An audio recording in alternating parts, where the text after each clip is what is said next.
Hello साथियों, good morning, नमस्कार। एक बार फिर से आप सभी का स्वागत है आपके अपने YouTube channel Chandra institute notes पर। मैं रितेश यादव आज का जो टॉपिक है उसको डिस्कस करने वाला हूँ। वाइगोत्स्की का जो सिद्धांत है आपका, इसको आज समझेंगे। वाइगोत्स्की ने जो सिद्धांत दिया है, तो इन्होंने दिया था एक्चुअली में संज्ञानात्मक विकास का सिद्धांत, जिसे हम सामाजिक सांस्कृतिक सिद्धांत के नाम से जानते हैं। इसमें आपका महत्वपूर्ण टर्म्स आता है, जेपीडी क्या होता है, स्कैफोल्डिंग क्या होता है, या ढांचा क्या होता है। तो इन सब चीज़ों के बारे में हम डिटेल में थोड़ा सा समझेंगे, ठीक है। चलिए शुरू करते हैं। इससे पहले आप चैनल पर नए हैं तो आपको पता है कि सब्सक्राइब कर लेना चाहिए, क्योंकि यहाँ पे आपको वैल्यूएबल और अच्छा कंटेंट मिलता है, जिससे आपके एग्ज़ाम में काफ़ी अच्छे मार्क्स भी आने वाले हैं।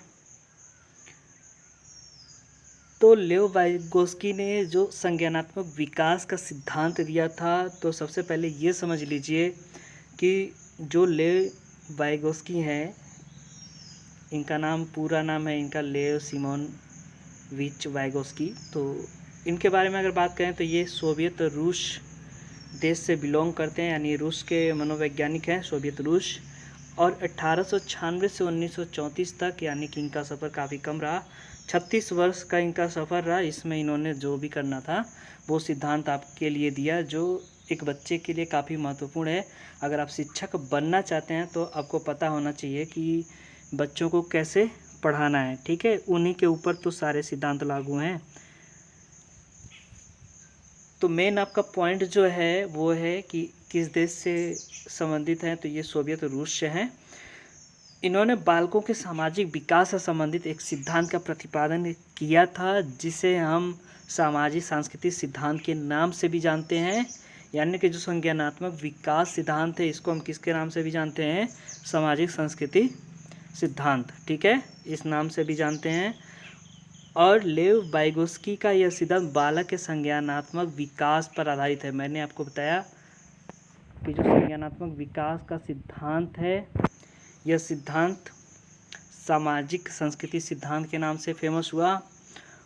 और यह सामाजिक सांस्कृतिक सिद्धांत के अनुसार अगर देखा जाए तो बालक का संज्ञानात्मक विकास समाज और संस्कृति के साथ अंतःक्रिया करके तैयार होता है। यानी कि एक बालक जो है अपना विकास कैसे करता है? समाज और संस्कृति दोनों से अंतःक्रिया करता है, तब जाके यहाँ से बालक का विकास होता है।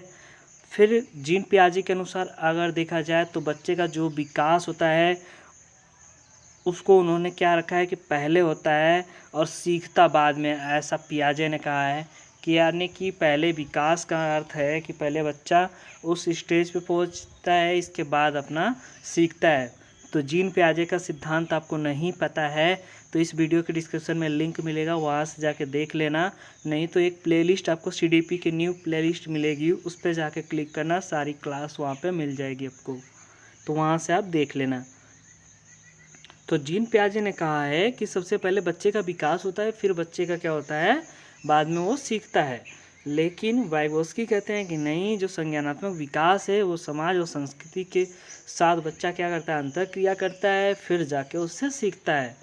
यानी कि बच्चे को जैसा माहौल दिया जाए बच्चा वैसा बन सकता है, वाइगोत्स्की ने कहा है। अब बात करते हैं, समाज में जिस प्रकार की सुविधाएं बालक को दी जाएंगी उसी प्रकार से उसका विकास होगा। यही मैंने पॉइंट आपको आगे बताया था।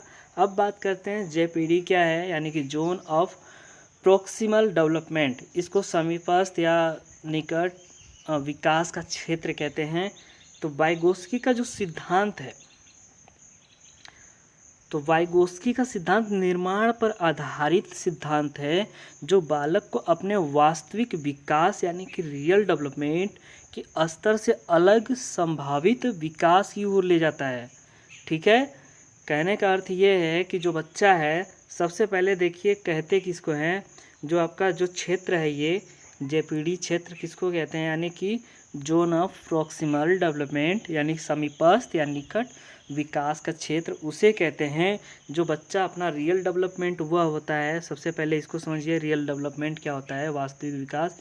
जैसे कि आप अगर यूपी टेट एग्ज़ाम करते हैं, ठीक है, परीक्षा में बैठते हैं, लगभग 70 से 80 अंक सभी बच्चे कर पाते हैं, ठीक है। तो वो आपका रियल डेवलपमेंट है, वो आपका वास्तविक विकास है। लेकिन अगर यहीं आपको थोड़ा सा सिखा दिया जाए, आप यहाँ पे जो क्लास ले रहे हो, अब इस क्लास को करने के बाद आपको 90 मार्क्स पे तो पासिंग होता है, अगर 90 प्लस तो आप लाओगे ही लाओगे, श्योर लाओगे, क्योंकि आप पढ़ाई कर रहे हो, क्लास कर रहे हो और प्रैक्टिस भी करोगे आगे चल के। तो आपके जब 90 मार्क्स आ जाएंगे, इससे प्लस में आ जाएंगे, तो वो आपका क्या हो गया, वो आपका संभावित विकास हो गया। इससे जितना प्लस लाओगे, जितना अधिक लाओगे, 120 लाए, 130 लाए, तो वो आपका क्या हो गया, पोटेंशियल डेवलपमेंट हो गया, वो आपका संभावित विकास हो गया। तो अब उम्मीद करता हूँ कि ये पॉइंट आपको क्लियर हो गया होगा कि जो वाइगोस्की का सिद्धांत है किस पे आधारित है, निर्माण सिद्धांत पर आधारित है। और बालक अपने रियल विकास यानी कि जो रियल डेवलपमेंट है, वास्तविक विकास, और जो संभावित विकास यानी पोटेंशियल डेवलपमेंट, इन दोनों के जो बीच का एरिया होता है, जो क्षेत्र होता है, उसके ओर जाने की ही वो कोशिश करता है। तो इन स्तरों के जो बीच का क्षेत्र है, उसे जो वाइगोस्की हैं उसे कहते हैं निकट विकास का क्षेत्र, यानी जोन ऑफ प्रॉक्सिमल डेवलपमेंट, या जेपीडी जिसे कहा जाता है शॉर्ट रूप में। अब उदाहरण देखिए, उदाहरण तो मैंने आपके ऊपर लागू करके समझाया, अब बच्चे के उदाहरण से समझिए। जो उदाहरण आपके बुक में भी दिया होगा कि बालक बिना विद्यालय गए काफ़ी कुछ सीख तो लेता है। कहने का अर्थ है कि जो बच्चा है विद्यालय नहीं जाएगा तब भी बहुत सारी चीज़ें वो सीख पाता है या सीख सकता है, ठीक है, सीखता भी है, ऐसे भी मान लीजिए अब। लेकिन जिन पॉइंट पे उनको कन्फ्यूज़न होता है या जिन समस्याओं को समाधान नहीं कर पाते हैं खुद से, तो उसके लिए क्या करते हैं, किसी और का सहारा लेना पड़ता है, ठीक है, किसी थर्ड पर्सन का। तो वो आपको विद्यालय में वो चीज़ें कर पाता है बच्चा। तो उन समस्या के समाधान हेतु वह अध्यापकों एवं अपने मित्रों की सहायता लेकर हल करते हैं, ठीक है। वैसी समस्याएं कैसे सॉल्व करते हैं जो उनसे बच्चे से खुद नहीं हो पाता है, वो किसी अन्य व्यक्ति का सहारा लेते हैं। तो इसी को वाइगोस्की क्या कहते हैं, जेपीडी, यानी कि जो मैंने आपको समझाया कि जो रियल आपका डेवलपमेंट था, फिर संभावित विकास था, दोनों के बीच का जो एरिया था वो आपका हो गया था जेपीडी। तो उदाहरण के तौर पे इसको फिर से आप समझिए एक बार, अगर नहीं समझ में आया तो। एक बच्चा है, ठीक है, वो अपना विकास घर पे ही रह के कुछ ना कुछ कर सकता है, कुछ ना कुछ उसका विकास होगा, कुछ ना कुछ चीज़ें वो सीख लेगा, एब्जॉर्व कर लेगा, है ना, अनुकरण करके सीखे या नकल करके, जैसे भी सीखे वो सीख सकता है। लेकिन जिस समस्या का वो समाधान अपने अध्यापक या किसी बड़े मित्र या भाई बहन या कोई मित्र हो गया, साथी हो गया, या उसके बड़े भाई बहन हो गए, तो इन लोगों से जिन समस्या का वो समाधान करता है, तो वो क्या कहलाता है, जेपीडी कहलाता है वाइगोस्की के अनुसार, ठीक है। उम्मीद है आपको जेपीडी समझ में आ गया होगा। अब हम बात करते हैं स्कैप फोल्डिंग की, जिसको पाड़ ढांचा या हिंदी में मचान भी लिखा रहता है, लेकिन इंग्लिश वर्ड आपको याद रखना है, स्कैप फोल्डिंग इसको कहते हैं। तो लेव वाइगोस्की के अनुसार देखा जाए तो एक बालक को सीखने के लिए एक ढांचा यानी कि एक लर्निंग फ्रेमवर्क की आवश्यकता होती है, सही बात है। यानी कि एक सीढ़ी, एक बच्चे को सीखने के लिए क्या चाहिए, एक सीढ़ी चाहिए। सीढ़ी का अर्थ है कि मतलब उसको बेसिक जानकारी, जैसे आपको बेसिक जानकारी होनी चाहिए, फिर जाके आप आगे चीज़ें सीख पाते हो। तो वही चीज़ें यहाँ पे बताई जा रही हैं कि जो लेव वाइगोस्की हैं, इनके अनुसार देखा जाए तो एक बालक को सीखने के लिए एक ढांचा यानी कि एक फ्रेमवर्क की आवश्यकता होती है, यानी वो सीढ़ी जो सीखने में उसके शिखर तक उसकी सहायता करती है या उसकी ले जाने में आगे मदद करती है, उसे क्या कहते हैं, स्कैप फोल्डिंग या ढांचा कहते हैं। ये एक टेम्परेरी सहायता होती है, हेल्प होती है, ठीक है। जैसे मैं आप उदाहरण के तौर पे समझिए कि आपके घर में पहले छप्पर हुआ करते थे, मतलब आपके घर में थे या नहीं मुझे नहीं पता, लेकिन हमारे यहाँ गांव में हम देखा करते थे कि हम लोग के यहाँ पहले छप्पर हुआ करता था। तो उससे एक टेम्परेरी सपोर्ट की ज़रूरत पड़ती थी, जिसे ठेबुनी बोलते हैं गांव में, ठीक है। मतलब एक बल्ली या बम्मू जो भी कह लीजिए, उसके सहारे उसके किनारों पर लगा दिया जाता था, बांस का बना हुआ था या लकड़ी का बना हुआ था इस तरह से, तो उसको लगा करके उसको रोक दिया जाता था। एक और उदाहरण आप समझिए, जैसे में क्या होता था कि आपके घर पे कभी कभी मतलब सब्जियां वगैरह जो लोग उगाते हैं गांव में, आप देखेंगे मचान टाइप का बनाए रहते हैं ना, वो एक टेम्परेरी होता है। या फिर किसी लकड़ी के सहारे सब्जी होती है, उसको ऊपर पेड़ पे चढ़ा देते हैं, इसके बाद वो सपोर्ट हटा देते हैं, जैसे वो बड़ा हो जाता है चढ़ जाता है। तो यही मेरा मतलब है। एक उदाहरण और समझिए, जैसे आपका घर बनता होगा, इसको तो हर किसी ने देखा है, आपका नहीं बना होगा तो किसी साइड का आपने देखा होगा कहीं रास्ते में जाते हुए, या शायद आप जहाँ भी कोचिंग करने जाते हो या मार्केट जाते हो तो रास्ते में आपको दिखा होगा। जैसे किसी का अगर घर बन रहा है तो वहाँ पे आप देखे होंगे तो बम्बू लगा रहता है ना, बम्बू लगा रहता है। या आप टेंट, कोई शादी विवाह में जो समारोह में टेंट वगैरह लगते हैं, उनको आप समझ लीजिए, वो क्या रहते हैं, एक टेम्परेरी आपको सपोर्ट लगा रहता है। तो उसी की बात हो रही है कि ये क्या होता है, एक अस्थाई होता है, एक टेम्परेरी सपोर्ट दिया जाता है, ठीक है। अर्थात थोड़े समय के लिए दी जाने वाली अस्थायी सहायता को मचान, पाड़ या ढांचा कहते हैं, यानी स्कैफोल्डिंग कहते हैं, ठीक है। इतनी चीज़ें समझ में आ गई, ठीक है। अब शिक्षक द्वारा थोड़े समय के लिए दी जाने वाली सहायता, ये भी तो स्कैफोल्डिंग होगी, बिल्कुल होगी। फिर इससे बालक को तब तक सहायता दी जाती है जब तक वो सीख नहीं लेता है। कहने का अर्थ है, विद्यार्थी को, एक बच्चे को हम तब तक सपोर्ट करते हैं, वो चीज़ें सिखाते हैं। जैसे कोई छोटा बच्चा है, उसको हम 2+2 सिखाएंगे, जब वो सीख गया कि 2+2 4 होता है, तो अब इस तरीके से पहले आसान उसको हम जोड़, भाग, गुणा जो भी है ये सब चीज़ें सिखाते हैं। जब वो बच्चा थोड़ा थोड़ा एक एक अंक का सीख लेता है तो उसको अब क्या करते हैं, पहले हम ब्लैक बोर्ड पे बता रहे थे, अब डायरेक्ट उसके कॉपी पे हम दे देंगे, बोलेंगे इसको लगा के आना। तो बच्चा क्या करता है, अपने उंगलियों पे काउंट करता है और लगा के खुद से आता है। तो वो आपके क्या हो गया यहाँ पे, बालक जब तक नहीं सीख लेता है तब तक उसको सहायता देते रहते हैं। इसको हम क्या कहते हैं, टेम्परेरी सपोर्ट होता है, यानी कि टेम्परेरी हेल्प होता है। इसे हम स्कैफोल्डिंग या पहाड़ कहते हैं, जिसे ढांचा भी कहते हैं या मचान भी कहते हैं, ठीक है।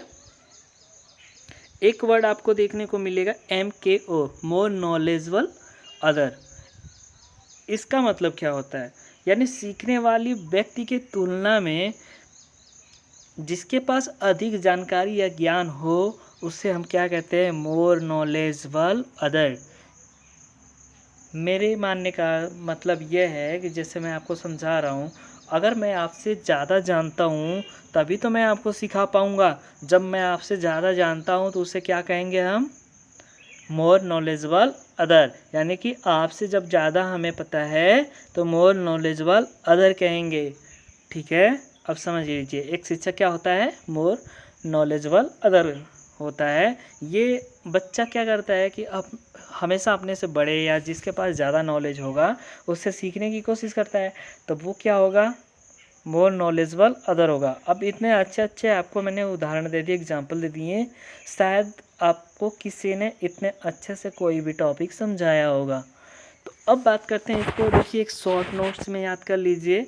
यहाँ पे 3 पॉइंट हमने आपको बताया था। पहला JPD बताया, ठीक है। JPD क्या होता है, अस्थायी सहायता होता है, यानी टेम्परेरी सपोर्ट होता है जो बीच में दिया जाता है। सॉरी, JPD क्या होता है, अस्थायी सहायता होता है जिसे बीच में दिया जाता है। ये कहने का मतलब ये था कि जब जो आपका रियल डेवलपमेंट था और जो पोटेंशियल डेवलपमेंट था, इन दोनों के जो बीच का क्षेत्र था, कहने का मतलब है कि जब आप 70 to 80 नंबर आप तो खुद ला रहे थे, सपोज़ आप 80 नंबर खुद से ला रहे हो और आपको 90 नंबर चाहिए मिनिमम पास आउट होने के लिए, मतलब जनरल कैटेगरी में फ़ाइट करने के लिए। तो आपको अगर 90 चाहिए CTET एग्ज़ाम में, तो इसके लिए आप क्या करोगे, फिर बीच में सहायता किसकी लोगे, टीचर की लोगे, मेरी लोगे या किसी अन्य टीचर की लोगे। तो वहाँ पे क्या हो जाएगा, बीच में आपको सपोर्ट मिल रहा है, तो बीच का क्षेत्र क्या हो गया आपका, क्या हो गया, JPD, यानी जोन प्रॉक्सिमल डेवलपमेंट, ठीक है। ये हो गया, शॉर्ट में इसको समझ लीजिए। तो JPD का मतलब क्या, अस्थायी सहायता जो बीच में दी जाती है। इसके फोल्डिंग क्या, अस्थायी सहायता है जो शुरुआत में ही दी जाती है, यानी बल्ली का जो सपोर्ट, बम्बू का जो सपोर्ट मिल रहा था आपको, कोई पेड़ की टहनियाँ लटक जाती हैं तो उसके नीचे हम सपोर्ट दे देते हैं। तो इतने अच्छे आपके लिए एग्जाम्पल मैं ला रहा हूँ, क्यों ला रहा हूँ कि आपको चीज़ें समझ में आए, कॉन्सेप्ट आपका क्लियर हो जाए, डाउट ना बचे। तो इसका फोल्डिंग क्या हो गया आपका, अस्थायी सहायता हो गया जो शुरुआत में दी जाती है, ठीक है। अब MKO मैंने आपको बताया, मोर नॉलेजेबल अदर। तो इसका मतलब होता है कि सीखने वाले व्यक्ति से ज़्यादा आपके पास अगर जानकारी है तो आप क्या हो जाओगे, मोर नॉलेजेबल अदर हो जाओगे। भाषा की बात करते हैं यहाँ पे, तो भाषा के रूप में जो वाइगोत्स्की हैं, इन्होंने कहा है कि भाषा और चिंतन शुरू में दोनों अलग अलग होते हैं, परंतु बाद में एक साथ हो जाते हैं। जब बच्चा सीखता है तो शुरुआत में भाषा और चिंतन दोनों अलग होते हैं, परंतु बाद में एक साथ हो जाते हैं। और वाइगोत्स्की के अनुसार देखा जाए तो भाषा पहले आती है और विचार बाद में आता है, जबकि प्याजे कहते हैं कि नहीं, विचार पहले आता है, भाषा बाद में आती है। यहीं पे एक चीज़ आपको मिलेगी कि बच्चा खुद से कभी कभी आपको बात करते हुए मिलता है। एक छोटा सा बच्चा खुद को गाइड करता है कि मुझे ऐसे गुनगुनाता रहता है कि मुझे ये यहाँ पे ऐसे जोड़ना चाहिए तो मेरा ये टायर जो है जुड़ जाएगा गाड़ी का। इस तरीके से वो अपने मन में धीरे धीरे कुछ कह रहा होता है, ठीक है, मतलब कहता है, बोल बोल के खुद को बताता है। तो इसे वाइगोत्स्की क्या कहते हैं? वाइगोत्स्की कहते हैं कि ये बच्चा क्या कर रहा है, प्राइवेट स्पीच, यानी कि खुद से बात कर रहा है। और यहीं पे प्याजे कहते हैं ईगोसेंट्रिक स्पीच, जिसे अहम केंद्रित भाषा कहते हैं या बोलना कहते हैं। कि बच्चा मतलब क्या कर रहा है, खुद से। ईगोसेंट्रिक का मतलब होता है अहम केंद्रित, ये समझ लीजिए। अब वाइगोत्स्की क्या कहते हैं, प्राइवेट स्पीच कर रहा है। मतलब यहाँ पे देख लीजिए दोनों में डिफरेंट क्या है। ईगोसेंट्रिक कौन कहता है, प्याजे कहते हैं, लेकिन वाइगोत्स्की कौन क्या कहते हैं कि ये प्राइवेट स्पीच है, बच्चा जो खुद से करता है, ठीक है। अब बात करते हैं इस सिद्धांत का निष्कर्ष। देखिए सबसे पहले मैं आपको बता दूं, जितने भी थ्योरी हैं, जितने भी सिद्धांत आपके हैं, प्रिंसिपल्स, सब में एक चीज़ आपको मिलेगा कि सबका एक उद्देश्य होता है, वो है बालक को कैसे पढ़ाना है। मेन वही उद्देश्य है। और वहीं से आपका क्वेश्चन आपके सीटेट एग्जाम में पूछे जाते हैं। जो कॉन्सेप्ट बेस्ड क्वेश्चन बनते हैं ना, वो वहीं से बनते हैं कि बच्चे को आप किस प्रकार से डील करते हो, वो बनता है। तो यहाँ पे अगर सीटेट की तैयारी कर रहे हो तो बच्चे के हिसाब से आपको सोचना पड़ेगा, तब आपकी चीज़ें क्लियर हो पाएंगी। तो यहाँ पे वाइगोत्स्की का जो सिद्धांत है, इसका निष्कर्ष क्या निकलता है कि वाइगोत्स्की ने बालक के संज्ञानात्मक विकास में भाषा और चिंतन को महत्वपूर्ण साधन माना है। मैंने आपको अभी बताया कि भाषा और चिंतन शुरू में क्या थे, दोनों अलग अलग थे, वाइगोत्स्की कहते हैं, फिर बाद में दोनों एक साथ हो जाते हैं। इसी प्रकार से बच्चे के संज्ञानात्मक विकास में संस्कृति एक महत्वपूर्ण कारक है।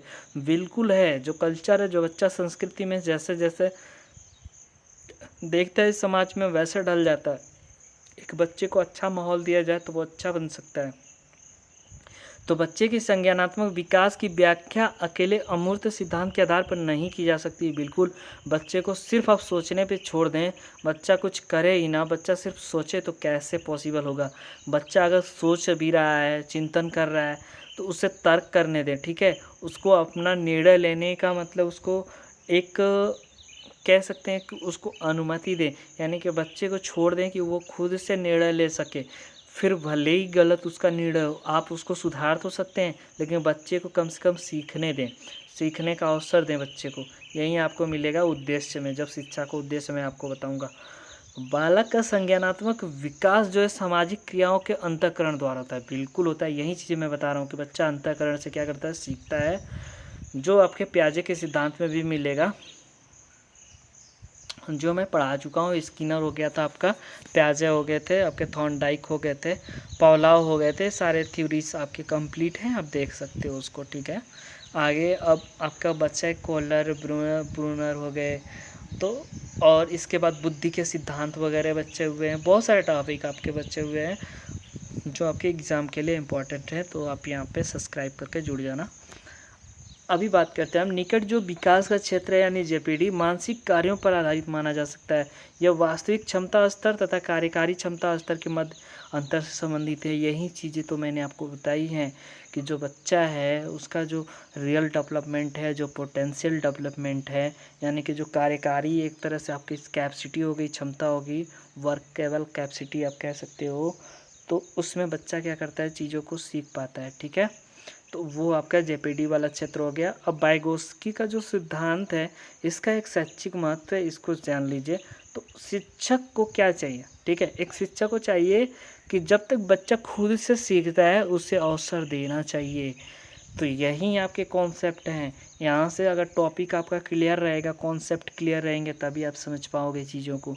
तो इसका उद्देश्य क्या था कि वाइगोत्स्की ने जो सिद्धांत दिया ना, संज्ञानात्मक विकास सिद्धांत, जिसे हम सामाजिक सांस्कृतिक सिद्धांत के नाम से जानते हैं ना, तो ये सिद्धांत जो दिया है वाइगोस्की ने, तो इसका अर्थ है कि शिक्षक को क्या चाहिए कि जब तक बच्चा खुद से सीखता है उसे अवसर प्रदान करना चाहिए। अगला पॉइंट है शिक्षक को सिखाने के लिए यहाँ पे क्या है कि एक आवश्यक सामाजिक एवं सांस्कृतिक वातावरण का सटीक यहाँ पे लिखा हुआ है, तो थोड़ा सा मिस हो गया यहाँ पे। तो जो आपकी मास्टर पीडीएफ आएगी तो उसमें आपका चेंजेस हो जाएगा। इसमें फ़िलहाल एडिटिंग अभी कोशिश करेंगे, टाइम मिलेगा तो हो जाएगा। तो यहाँ पे जो है कि बालक को सीखने के लिए क्या करना चाहिए, एक सटीक यानी कि आवश्यक सामाजिक एवं सांस्कृतिक पर्यावरण का निर्माण करना चाहिए, शिक्षक को यही करना चाहिए। और अगला पॉइंट है बालकों को सीखने एवं चिंतन करने तथा निर्णय करने के लिए उन्हें अवसर प्रदान करना चाहिए। ये चीज़ें भी मैं आपको बता चुका हूँ। तो ये आपके शिक्षा के महत्वपूर्ण उसके पॉइंट थे। अब बात करते हैं कि जॉब की अगर सूचना चाहिए तो आप यहाँ पे विजिट कर सकते हो। जो आपके टीचिंग जॉब से रिलेटेड यहाँ पे नोटिफिकेशन वगैरह मैं आपको शेयर कर देता हूँ, या जो मेरे टीम में मेंबर्स हैं वो लोग शेयर करते रहते हैं यहाँ पे। इसके अलावा आप ये चंदा इंस्टीट्यूट नोट्स का जो टेलीग्राम ग्रुप है यानी कि चंदा इंस्टीट्यूट इलाहाबाद, इसको आप ज्वाइन कर सकते हैं। बाकी चैनल पे नए हैं या सब्सक्राइब नहीं किया तो सब्सक्राइब ज़रूर करें। आपको यहाँ पे बेस्ट क्वालिटी कंटेंट मिलेगा। अगर क्वालिटी कंटेंट चाहिए तो ही आप सब्सक्राइब करें। एक बच्चा भी वीडियो देखेगा तो मैं अपलोड करता रहूँगा, मैं उसका सिलेक्शन दिला के रहूँगा। बस मुझे कोई पैसा वैसा का वो नहीं है, मुझे सिर्फ इतना है कि मेरे पास जो है वो मैं अपनी बेस्ट देने की कोशिश करूँगा। ठीक है, तो सारी वीडियोस आपके लिए फ्री हैं, जाइए देखिए, एंजॉय करिए, अपनी पढ़ाई करते रहिए। Best of luck, take care.